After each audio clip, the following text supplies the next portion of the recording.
Le projet MEDAMOS 1 est un projet qui a été lancé par la Commission européenne. Le projet MEDAMOS 1 nous a permis pendant de longs mois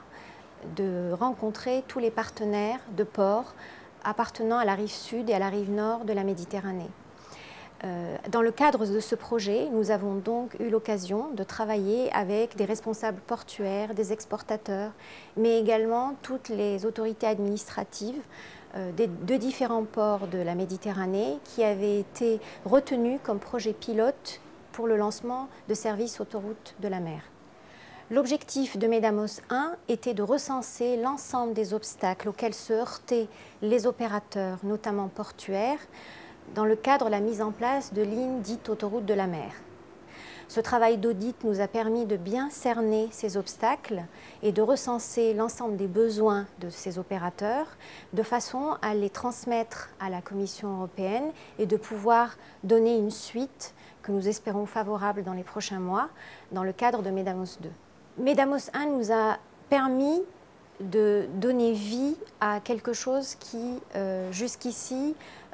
était relativement galvaudé, y compris dans la rive nord de la Méditerranée, à savoir ce concept d'autoroute de la mer,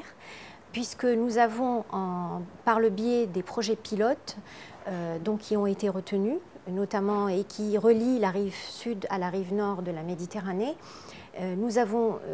pu démontrer que ces projets étaient réels, qu'ils existaient, pour certains d'entre eux bien avant que nous arrivions et que nous en discutions avec les opérateurs, et que par conséquent, c'est encore une fois un bel exemple de cette construction euro-méditerranéenne qui se fait par le biais des opérationnels, des opérateurs, et qui à un moment rejoint les initiatives politiques qui ont été lancées dans le cadre de l'UPM. Le projet MEDAMOS 2 est censé prendre le relais de MEDAMOS 1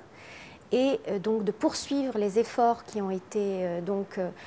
initiés à la fois au plan local dans les différents ports de la rive sud et de la rive nord de la Méditerranée et d'essayer d'identifier quels pourraient être les relais, notamment financiers, pour permettre la mise en place des différents équipements ou assistance technique nécessaires à la poursuite de la mise en place de ces lignes maritimes. La note IPMED constitue un document que je considère comme étant de référence puisque beaucoup de choses ont été dites sur les autoroutes de la mer, à la fois les autoroutes de la mer dans l'Union européenne mais également en dehors de l'Union européenne. Le mérite de cette note est d'avoir fait un vrai travail de collecte d'informations fiables, à la fois au niveau des documents produits par les instances européennes. Ce document contient également beaucoup d'informations concernant les projets concrets qui ont été menés par les opérateurs. Et de ce point de vue, cette note constitue donc une excellente synthèse sur le sujet des autoroutes de la mer.